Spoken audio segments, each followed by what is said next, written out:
Hello students. तो अभी हम क्या पढ़ रहे हैं? न्यूटन्स लॉज ऑफ मोशन पढ़ रहे हैं। तो न्यूटन लॉज ऑफ मोशन में हम लोगों ने इसके पहले क्लास में देखा था कि how to calculate change in linear momentum and force on any object.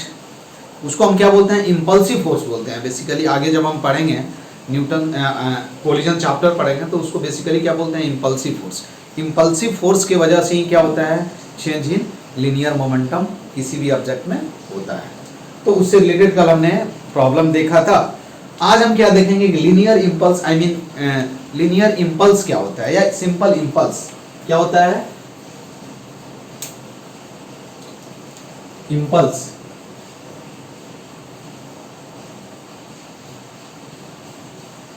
Impulse इसको हम क्या चीज से डिनोट करते हैं? जी, ठीक है। This is also called linear impulse. Linear impulse का मतलब क्या होता है कि जब कोई भी ऑब्जेक्ट पे फोर्स लगेगा तो उसके वजह से क्या होगा? उसमें लीनियर मोमेंट, उसके लीनियर मोमेंटम में क्या होता है? चेंज होता है ना। तो लीनियर इम्पल्स या इम्पल्स इज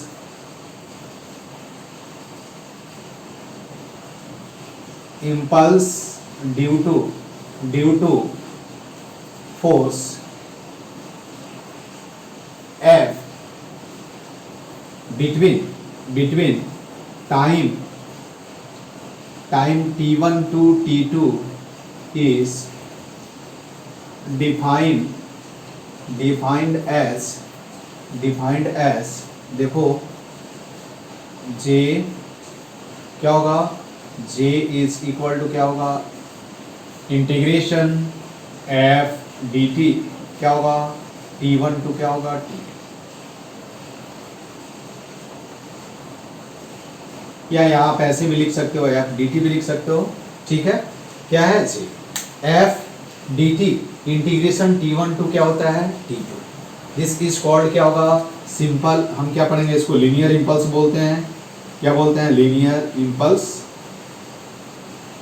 और सिंपल इम्पल्स भी आगे, क्योंकि एंगुलर इम्पल्स भी पढ़ना है आपको। ठीक है। एफ क्या है? फोर्स और टाइम क्या है? इसका मतलब क्या? फोर्स वर्सेस टाइम अगर आप दिया हुआ है तो उससे क्या मिल जाएगा आपको? लीनियर इम्पल्स मिल जाएगा। क्या मिलेगा? Linear impulse. दूसरी तरह से हम ऐसे भी लिख सकते हैं। देखो तो from Newton's laws of motion, second law of motion, from क्या होगा? सेकंड लॉज ऑफ क्या होगा? मोशन क्या होगा? देखो तो F इज इक्वल टू क्या होता है? वेक्टर लिखना है, तुम वेक्टर लिख लो। ठीक है। F इज इक्वल टू क्या होगा? dt अपॉन क्या होगा? dt। ठीक है। यहां से हम लिख सकते हैं कि dp इज इक्वल टू क्या लिख सकते हैं? देखो ध्यान से, dp इज इक्वल टू क्या लिख सकते हैं? f क्या लिख सकते हैं? dp is equal to f dt।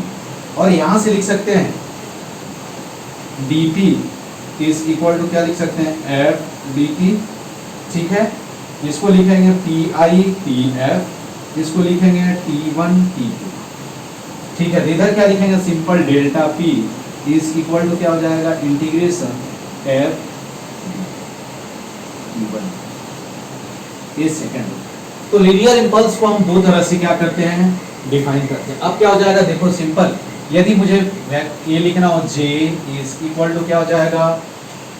j is equal to vector j is equal to क्या होगा? Integration f dt t1 to क्या हो जाएगा? t2 इज इक्वल टू क्या हो जाएगा? Delta p। ठीक है। इसका मतलब क्या होगा? pf माइनस क्या हो जाएगा? p। समझ में आया कि चेंज इन क्या होगा? Linear momentum is also called क्या होगा? इम्पल्स। क्या होगा? Change in linear momentum is called क्या होगा? इम्पल्स। तो यहां से हम ये भी लिख सकते हैं कि चेंज इन क्या होगा? इन लीनियर मोमेंटम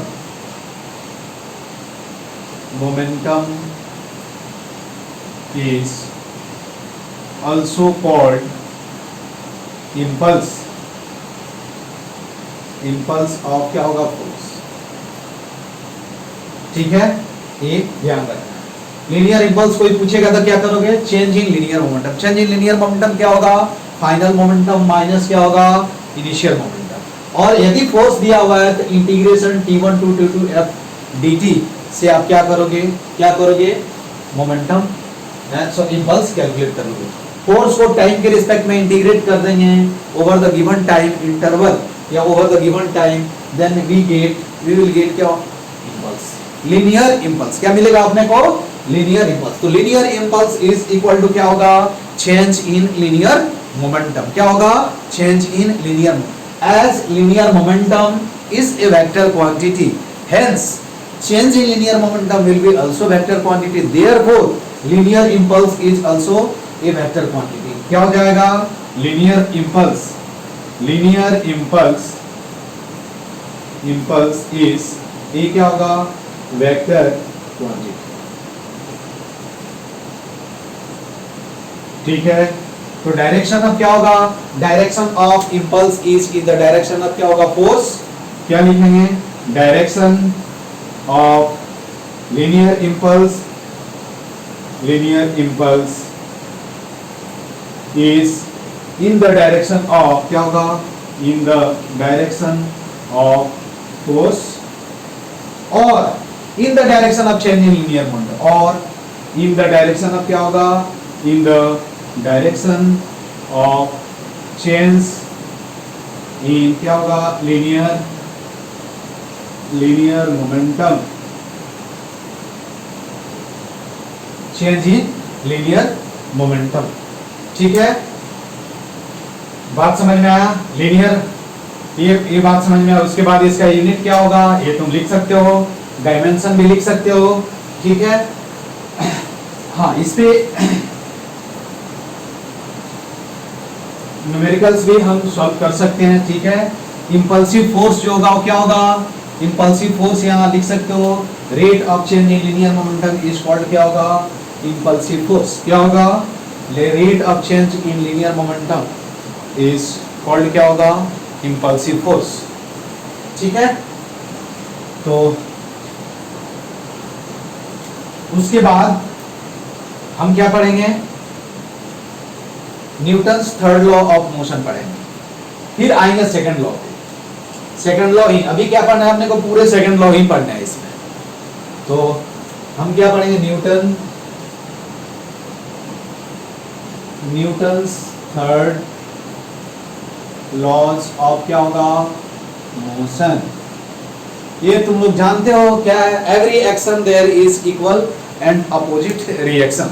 यदि तुम किसी को मारोगे तो तुमको भी क्या होगा, यदि तुम फोर्स अप्लाई कर रहे हो तो तुम पे भी क्या होगा, फोर्स लगेगा। यदि मैं क्या करूं, वॉल को पुश कर रहा हूं तो, या बोर्ड को पुश कर रहा हूं तो बोर्ड भी क्या कर रहा है, मुझे पुश कर रहा है। ठीक है, तो every action there is equal and an opposite reaction. क्या होगा, अकॉर्डिंग टू क्या होगा,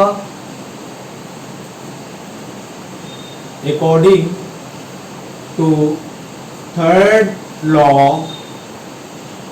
ऑफ मोशन, एवरी एक्शन क्या होगा, every action there is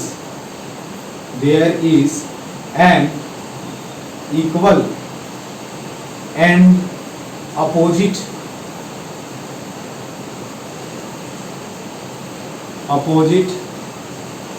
reaction. ठीक है, every action there is an equal and opposite reaction है ना।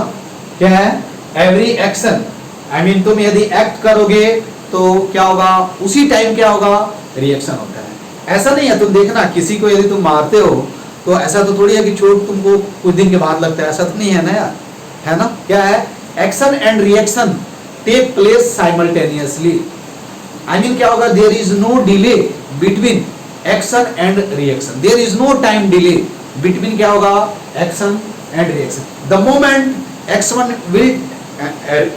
will take place, at the same moment reaction will also take place। I mean action and reaction क्या होता है, take place always simultaneously। क्या होगा, action and reaction always take place। क्या होगा, तो कुछ पॉइंट आपको क्या करना है, लिखना है। action and reaction ऐसे लिख सकते हैं देयर इज नो, क्या होगा, there is no time delay between, क्या होगा, बिटवीन एक्शन एंड क्या होगा, reaction, action force and reaction force क्या होगा। दूसरा क्या होगा कि action and reaction always same object पे नहीं लगता है। क्या है, action and reaction never take place at the same object. अरे ऐसे थोड़ी है, देखो तो अब एक्शन एंड रिएक्शन तुम पहचान, वो सिचुएशन डिपेंडेंट होता है, कौन पहले एक्ट कर रहा है कौन रिएक्ट कर रहा है ऐसा हम कुछ बोल नहीं सकते इसमें क्या है। लेकिन एक चीज ध्यान देना है कि क्या होगा कि एक्शन, जैसे मान लो कि क्या है, मैं इस पुल कर रहा हूं, पुश कर रहा हूं, ठीक है, इसको पुश कर रहा हूं, तो मैं पुश कर रहा हूं तो मैं क्या कर रहा हूं, एक्ट कर रहा हूं, मैंने एक्शन किया, तो ये बोर्ड क्या होगा, रिएक्ट करेगा। तो बोर्ड जब रिएक्ट करेगा तो देखो मैं बोर्ड पे फोर्स एक्सर्ट कर रहा हूं, बोर्ड मुझ पे फोर्स एक्सर्ट कर रहा है। ऐसा नहीं है कि एक्शन और ऐसा कभी तुम लोग सोचोगे अपने आप मारते रहो यार तुम लोग, ऐसे नहीं हो सकता है ना, ऐसा तो नहीं होगा ना कि अपने आप कोई ऑब्जेक्ट फोर्स एक्सपीरियंस करेगा यार, ऐसा तो पॉसिबल नहीं हो सकता, ठीक है। तो ये क्या होगा, हाँ दूसरा पॉइंट यहाँ याद रखना है कि एक्शन एंड रिएक्शन क्या होगा, action and reaction never take place, never take place on the same object, on the same object।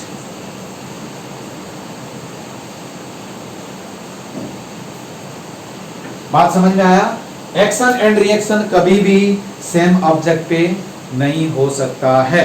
क्या होगा, सेम ऑब्जेक्ट पे नहीं हो सकता है। जैसे तुम एग्जांपल देख सकते हो, कई एग्जांपल्स हैं, देखो ध्यान से। जैसे सिंपल तुम, ये क्या है, देखो ध्यान से, तुम लोगों ने पढ़ा भी होगा, ये क्या होगा, यहाँ न्यूक्लियस होता है, ठीक है, और यहाँ क्या होता है, इलेक्ट्रॉन एटॉमिक स्टेट में क्या होता है, सर्कुलर पाथ पे क्या होता है, रिवॉल्व करते रहता है,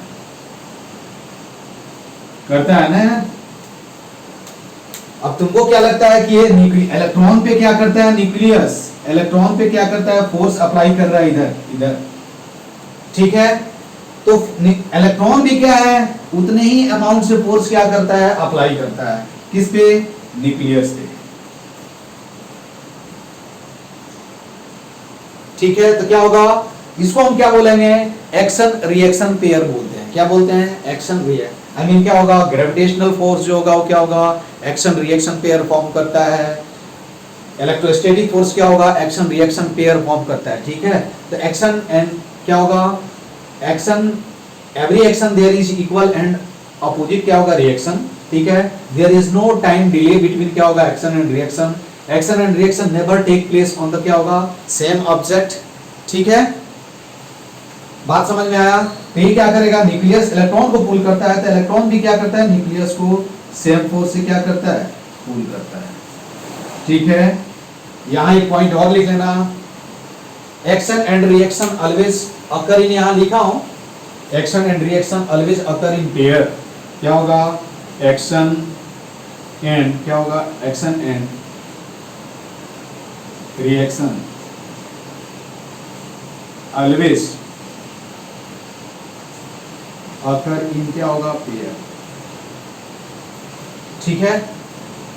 तो एक्शन क्या होगा, एक्शन रिएक्शन फोर्स समझ में आया ना, कि क्या देखना है, तुमसे पूछा जाए, फोर्स दिया हुआ और पूछा जाए कि क्या है एक्शन रिएक्शन को फॉलो कर रहा है क्या, तो नहीं, न्यूटन्स थर्ड लॉ के अनुसार क्या होता है, एक्शन एंड रिएक्शन फोर्स जो होना चाहिए वो क्या होना चाहिए, सेम ऑब्जेक्ट पे नहीं लगना चाहिए। क्या होना चाहिए, सेम ऑब्जेक्ट पे नहीं लगना चाहिए। यदि सेमी ऑब्जेक्ट पे एक्शन एंड रिएक्शन फोर्स लग रहा है, सेमी ऑब्जेक्ट पे फोर्स लग रहा है, तो उसको हम एक्शन रिएक्शन फोर्स नहीं बोल सकते, ठीक है। समझ में आया। तो ये तुमको न्यूटन थर्ड लॉ के बारे में इतना ही पढ़ना है। और उसके बाद हम क्या देखेंगे, देखो ध्यान से, अब हम क्या देखेंगे, टाइप ऑफ फोर्सेस पढ़ेंगे जो अपने को जरूरत है, यहाँ कौन कौन सा फोर्सेस जरूरत है उसके बारे में हम क्या है पढ़ेंगे, ठीक है। तो एक और क्वेश्चन पूछा जाता है, शायद तुम सोच भी सोचना इसको, मैं इसमें बहुत अच्छा क्वेश्चन है। एक बार क्या हुआ कि कलाम जी कहीं गए थे, तो कहीं उनका ये था फंक्शन था, तो वहाँ गए थे, और बच्चों को जनरली क्या, उनको बच्चों को कुछ मोटिवेशनल स्पीच वगैरह देना था, तो वहाँ गए थे।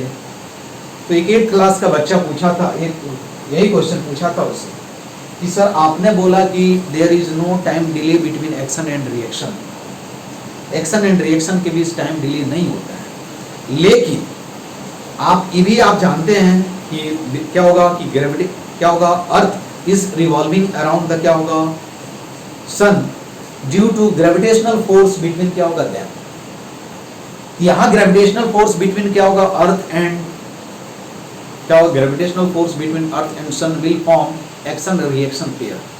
लेकिन हमें जानते हैं कि सन के लाइट को वहां से सन से अर्थ पे आने के लिए नियरली 8 मिनट के राउंड लगता है।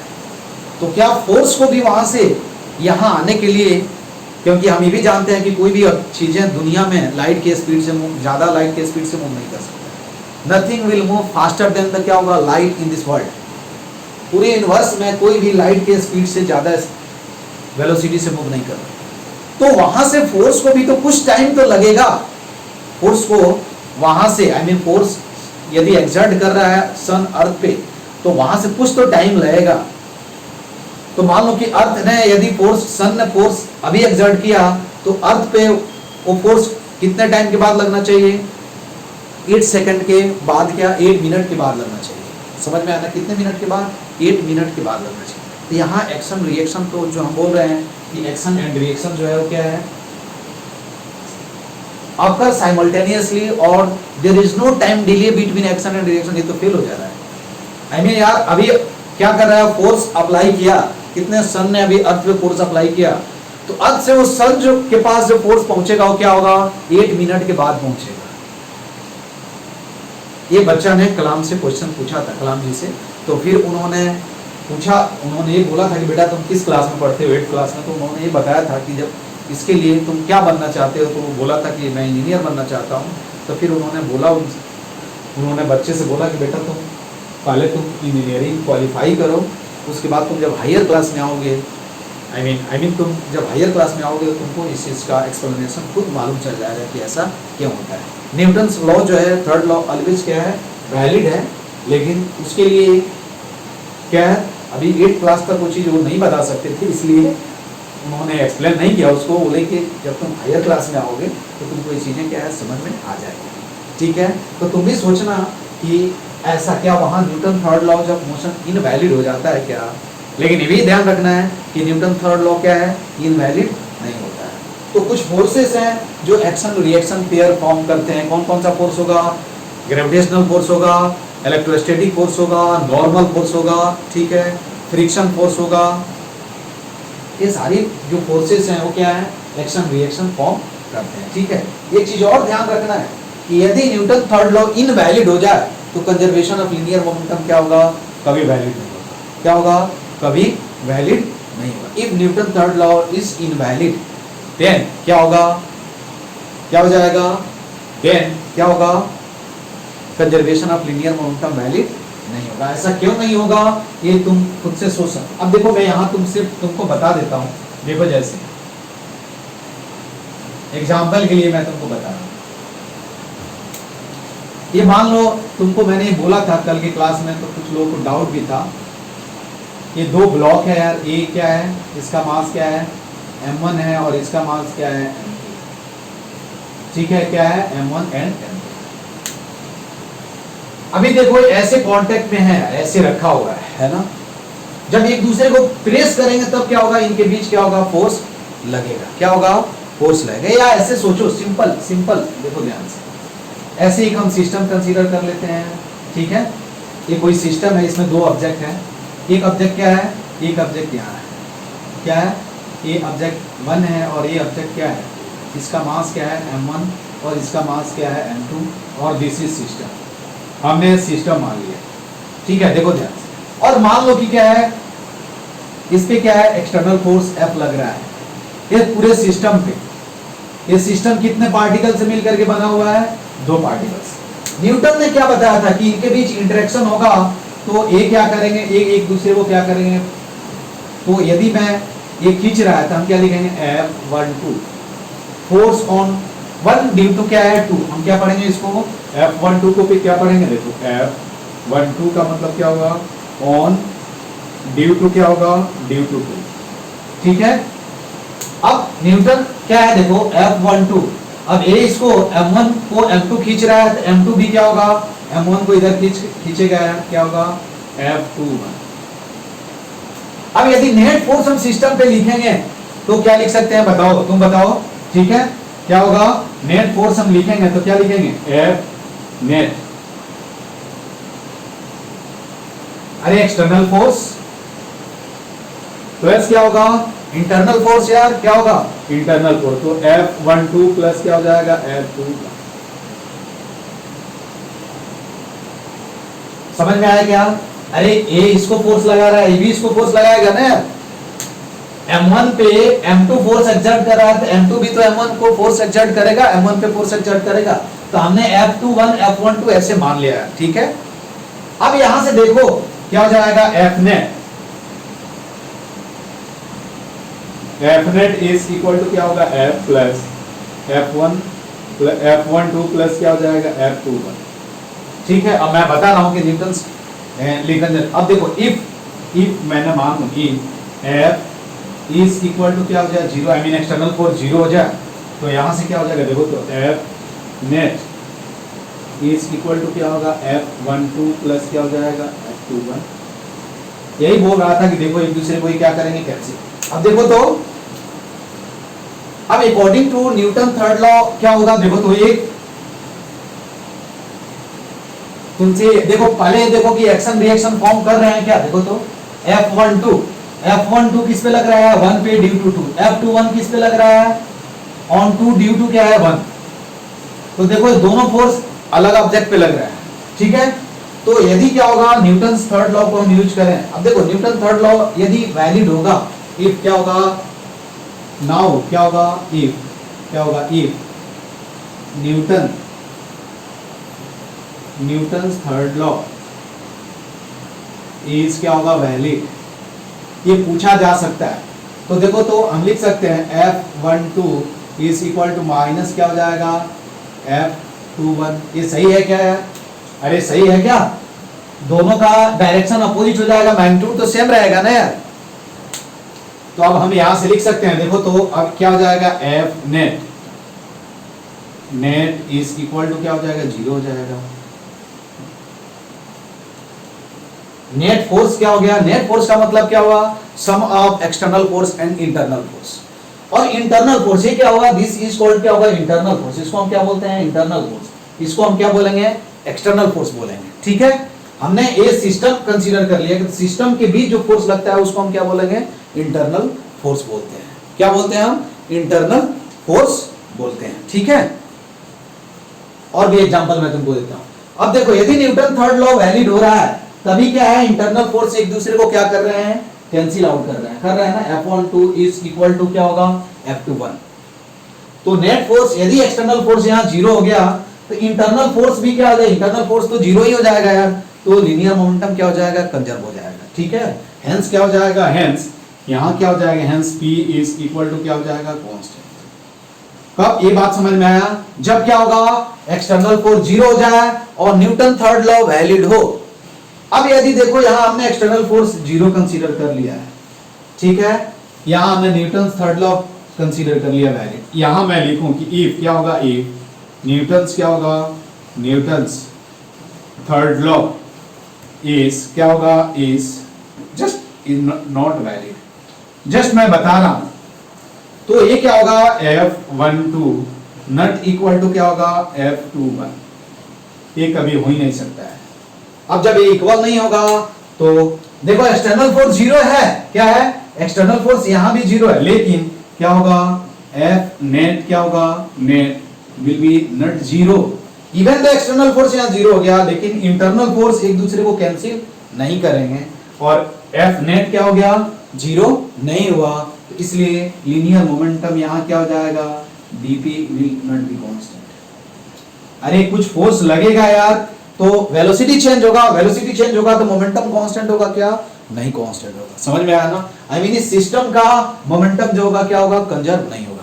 तो न्यूटन थर्ड लॉ वैलिड होता है, तो इंटरनल फोर्सेस जो भी हैं वो एक दूसरे को क्या करते हैं, कैंसिल आउट कर देते हैं। क्या करते हैं, कैंसिल आउट कर देते हैं। ठीक है, क्या करते हैं, कैंसिल आउट कर देते हैं। और एक्सटर्नल फोर्स को क्या होता है, एक्सटर्नल फोर्स जीरो है तो नेट फोर्स जीरो हो गया, नेट फोर्स जीरो हो गया तो लीनियर मोमेंटम क्या होता है, कंजर्व हो जाता है। तो नोट में आप एक पॉइंट लिख लेना, if Newton third law I mean conservation of linear momentum is valid only when Newton third law of motion is valid. ठीक है, क्या लिखोगे, कंजर्वेशन ऑफ सीओ नहीं, कंजर्वेशन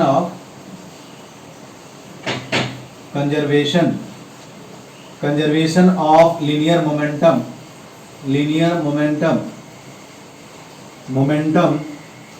इज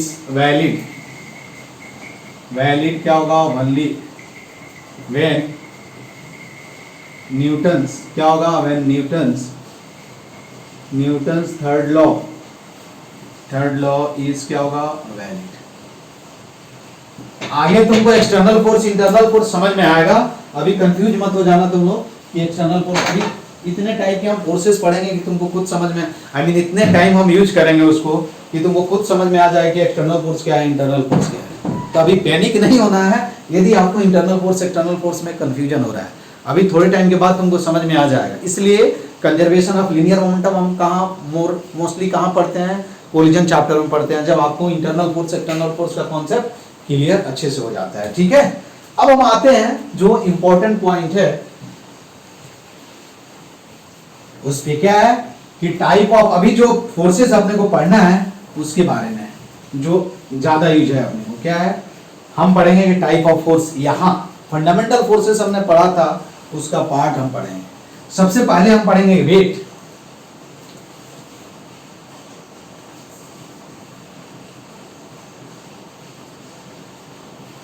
पहला क्या है, वेट। वेट इसको हम क्या चीज से डिनोट करते हैं, W से। ठीक है, इट इज इक्वल टू क्या होगा, ये क्या होगा, मास इनटू क्या होता है, G, mass into acceleration due to क्या होगा, ड्यू टू ग्रेविटी। ठीक है, तो इसको हम क्या लिखेंगे, मास इनटू क्या लिखेंगे, G। इसके बारे में कुछ पॉइंट लिख लें। mg always act vertical downward. क्या होगा, ग्रेविटी क्या होगा, याद रखना है क्या कि mg I mean weight force, ये भी एक फोर्स होता है, वेट फोर्स क्या होगा, ऑलवेज एक्ट वर्टिकली डाउनवर्ड।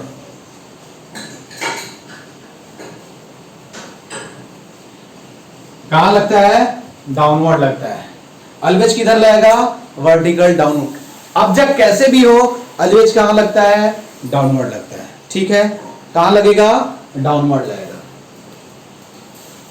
ठीक है, और हमेशा जब भी मास होगा, वेट किस पे डिपेंड करेगा, मास और जी पे। ठीक है, उसके बाद क्या है, ऑलवेज एक्ट क्या होगा, downward direction. It is a क्या होगा, इट इज ए वेक्टर क्या होगा, वेक्टर क्वांटिटी।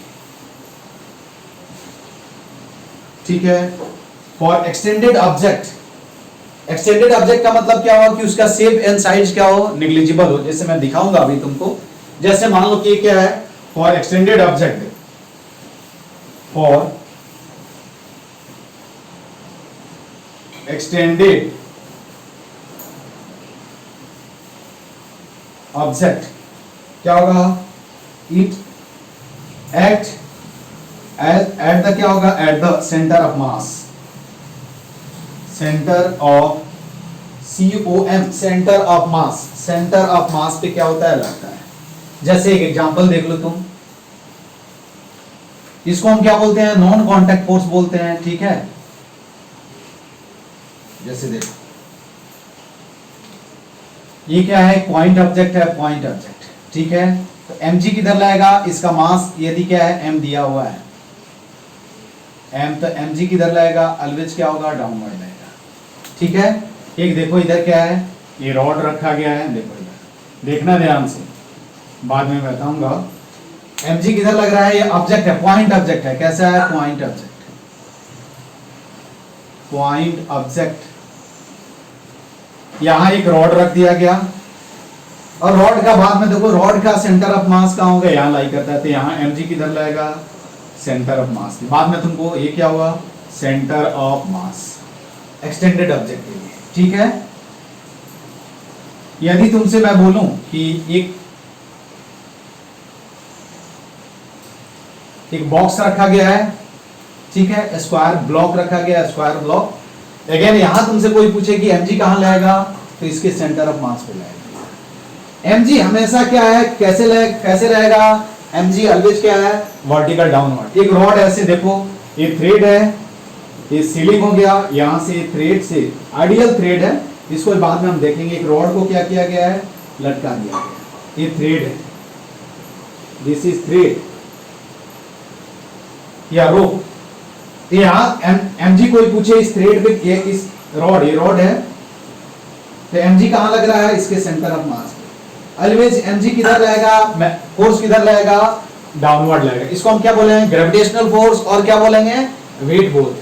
क्या बोलते हैं, gravitational force and weight. Gravitational force कितना होगा, मास इनटू जी, क्या होगा, mass into G, and it's always act vertically downward. किधर लगेगा, डाउनवर्ड लगेगा, कहां, डाउनवर्ड, ठीक है। कैसे लगेगा, डाउनवर्ड लगेगा। यदि एक्सटेंडेड ऑब्जेक्ट होगा तो हम कहां दिखाएंगे, उसके सेंटर ऑफ मास पे। m क्या है, देखो m यहां क्या है, इसका मास है ना, मास क्या है, m है। m क्या है, मास, g क्या है, एक्सीलरेशन ड्यू टू ग्रेविटी, जो 9.8 और 10 तुम लोग जानते हो, ठीक है। उसके बाद इसमें gravitational force non contact force होता है। क्या होता है, नॉन कांटेक्ट फोर्स। तो अगला जो पॉइंट है यहां लिख लेना कि ग्रेविटेशनल फोर्स क्या होता है, ऑलवेज क्या होता है, नॉन कांटेक्ट फोर्स होता है।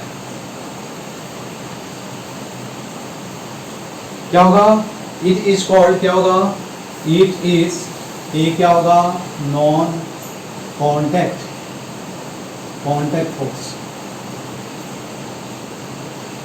ठीक है। इसको हम क्या बोलते हैं, नॉन कांटेक्ट फोर्स बोलते हैं। उसके बाद हम आते हैं, सेकंड जो फोर्स पढ़ना है अपने को, नॉर्मल फोर्स। क्या पढ़ना है, या उसी को हम क्या बोलते हैं, सेकंड जो फोर्स पढ़ना है वो क्या पढ़ना है, रिएक्शन फोर्स, रिएक्शन फोर्स, और क्या बोलेंगे, नॉर्मल फोर्स। अब देखो, एक कब तभी लगेगा जब क्या होगा, when two objects are in contact. क्या होगा, when two objects are in contact, then one force will come into the picture, that force is called reaction force और नॉर्मल फोर्स। क्या होगा, तो यहां डेफिनेशन लिख सकते हो, ठीक है, कि व्हेन क्या होगा, when two force, two objects, when two objects are in क्या होगा, contact, then a force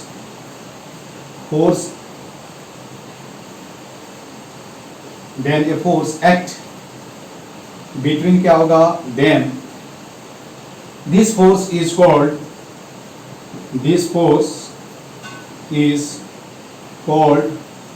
normal force,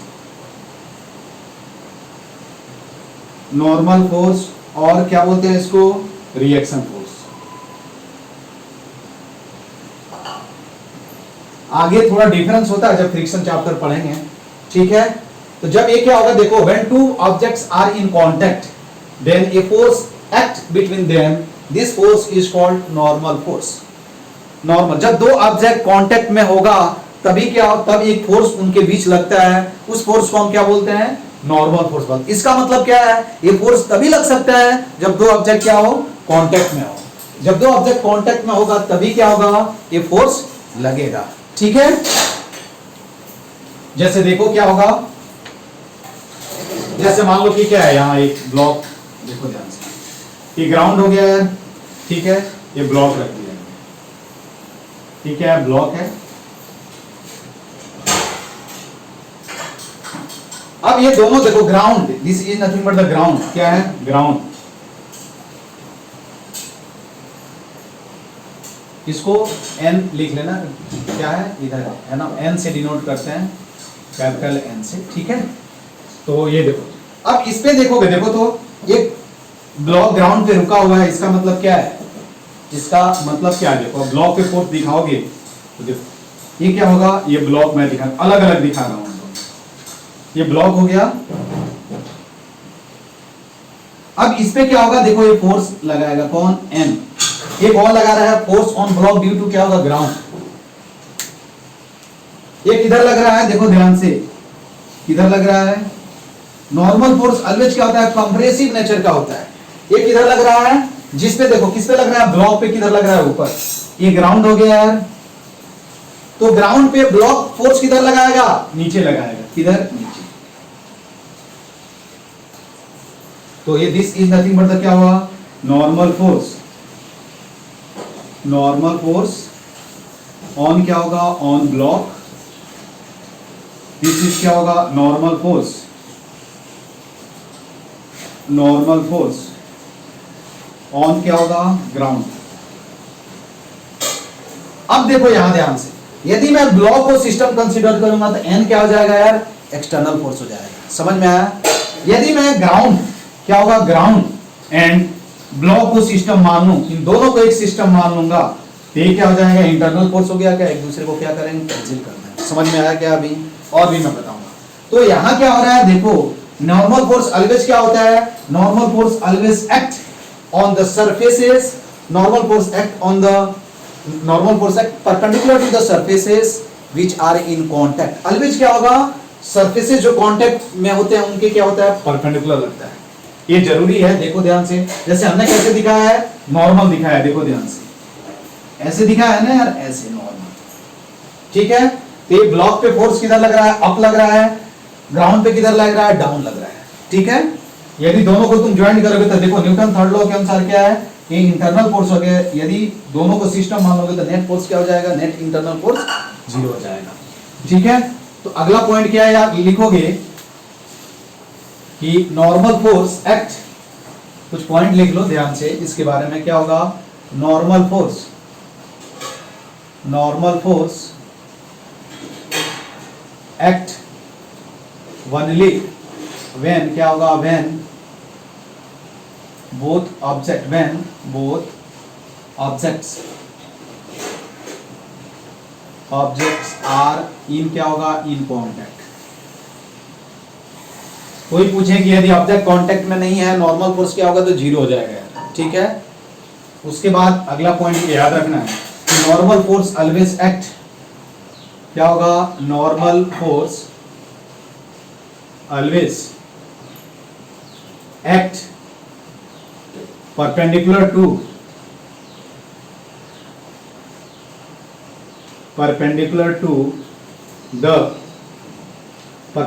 the surfaces which are in क्या होगा, contact, which are in contact। normal force always act perpendicular to the surfaces which are in क्या होगा, contact, ठीक है, क्या होगा, कांटेक्ट। जैसे देखो और एग्जांपल देख सकते हो तुम, जैसे अभी देखो हमने क्या किया, ये ब्लॉक, ये इंक्लाइन प्लेन है, यहां ऐसे ब्लॉक रख दिए,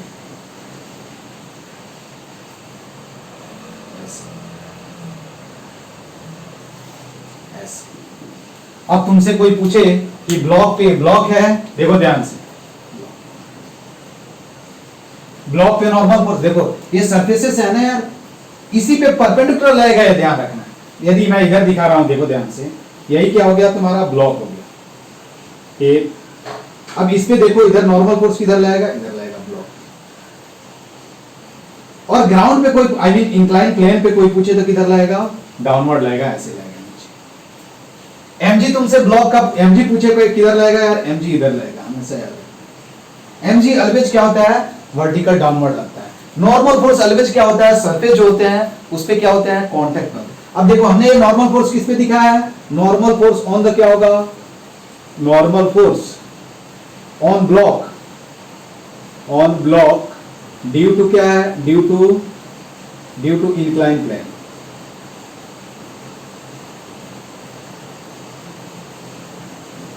ठीक है, ये ऊपर लग रहा है। यानी तुमसे कोई पूछे कि इंक्लाइन प्लेन के पे नॉर्मल फोर्स दिखाओ तो क्या दिखाओगे? ऐसे ही परपेंडिकुलर दिखाओ, ऐसे डाउन। ठीक है, जैसे और एग्जांपल देख सकते हो तुम, और एग्जांपल, बहुत सारे एग्जांपल। ये तुमको समझ में आना चाहिए, नॉर्मल फोर्स दिखाने आना चाहिए यार, तभी तुमको प्रॉब्लम तुमको समझ में आएगा। ठीक है, इसलिए बहुत सारे नॉर्मल फोर्स हम ड्रॉ करेंगे, उसके बाद और कुछ पॉइंट लिखेंगे। ये बात समझ में आया? देखो ध्यान से, अब मैं ऐसे कंसीडर करता हूं। देखो एक और एग्जांपल लेता हूं, तुमको बताना है। देखो ध्यान से, ऐसे रखा गया है, एक ब्लॉक, दूसरा ब्लॉक, ठीक है, ये क्या है? A B M A M B. अभी मैं नॉर्मल रिएक्शन कैलकुलेट नहीं कर रहा हूं, बाद में कैलकुलेट करूंगा। ये इंक्लाइन सरफेस है, थीटा, ठीक है। अब नॉर्मल रिएक्शन बताओ इस पे M1 पे किधर लगेगा? देखो ऐसे डायग्राम ड्रॉ कर दो।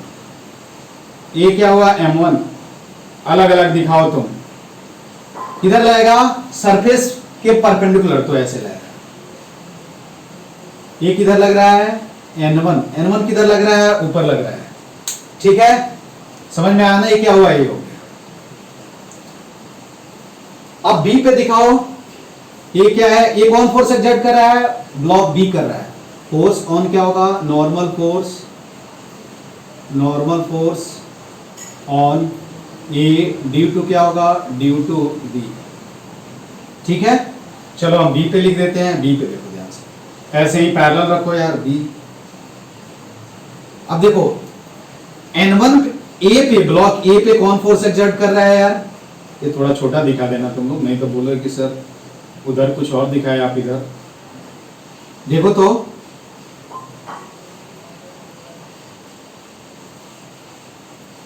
क्या होगा?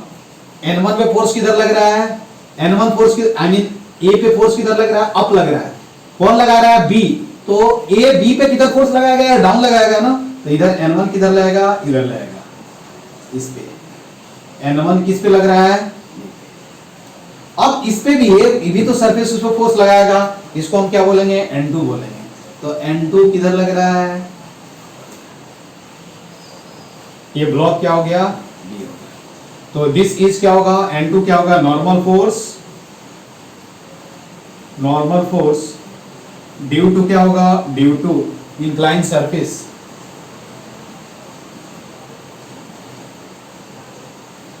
दिस इज क्या हुआ? नॉर्मल फोर्स ड्यू टू क्या होगा? ड्यू टू ब्लॉक क्या होगा? ब्लॉक। ठीक है, और देखो तुम एग्जांपल देखते जाओ। यहां एक चीज ध्यान से देखना कि जिस ऑब्जेक्ट पे हम नॉर्मल फोर्स कंसीडर करेंगे उसके तरफ लगता है, उसको क्या करेगा? वो कंप्रेस करेगा। इसलिए नॉर्मल फोर्स ऑलवेज क्या होता है? कंप्रेसिव नेचर का होता है। देख रहे हो ना? यदि ए पे मैं नॉर्मल फोर्स की बात करूं तो ए पे किधर लग रहा है? उधर लग रहा है। बी पे किधर लग रहा है? इधर लग रहा है। ठीक है,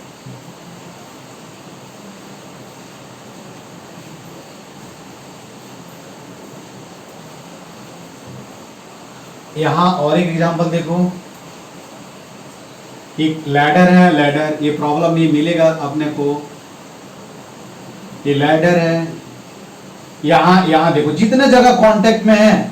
अब बोलो कि सर यहां तो इनफाइनाइट कांटेक्ट नहीं, ये एवरेज फोर्सेस लेते हैं, याद रख। देखो एक तो यहां कांटेक्ट में है, सरफेस पे इधर लगेगा नॉर्मल फोर्स, किधर लगेगा? इसको हम क्या नाम दिए? NB। ये किस पे लग रहा है? लैडर पे लग रहा है। ठीक है, किस पे लग रहा है? लैडर पे ये फोर्स लग रहा है। देखो एक जगह कहां कांटेक्ट में है? यहां है, ANA, इसका नाम NA दे देते हैं। ये किधर लगेगा? यहां लगेगा। दो कांटेक्ट में है, दो जगह नॉर्मल फोर्स लग रहा है। ठीक है, क्या है? और भी आपको मैं बता दूं, देखो ध्यान से। एक स्फीयर है, सॉलिड स्फीयर, ठीक है। अब सॉलिड स्फीयर पे देखो पूछा जाए कितने जगह नॉर्मल फोर्स लग रहे हैं स्फीयर पे। ये सॉलिड स्फीयर है,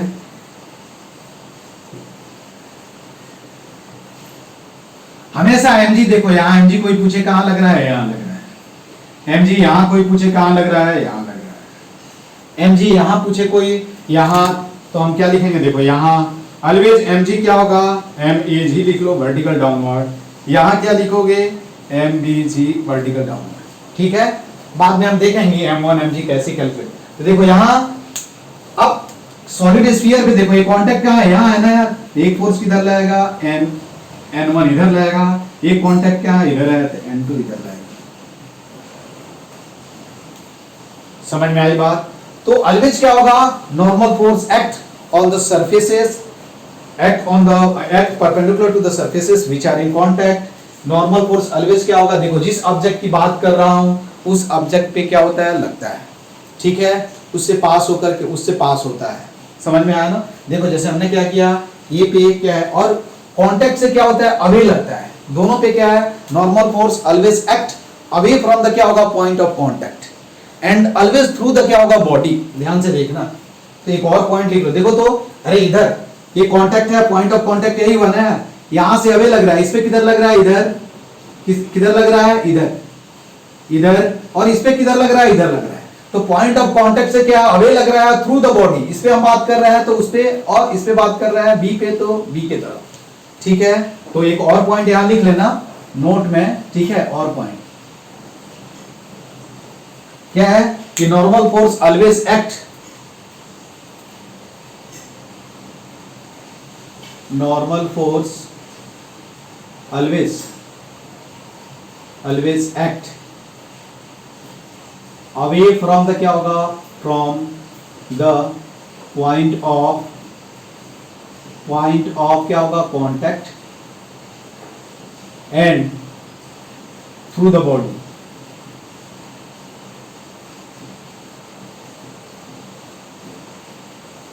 ठीक है, उसके बाद याद रखना कि नॉर्मल फोर्स जो होता है क्या है, हाँ नॉर्मल फोर्स थ्रू द क्या होगा, बॉडी लगेगा। तो normal force always act away from the क्या होगा, point of contact and through the body. ठीक है, उसके बाद नॉर्मल फोर्स जो होता है वो कंप्रेसिव नेचर का होता है। क्या होता है, normal force is always compressive in nature.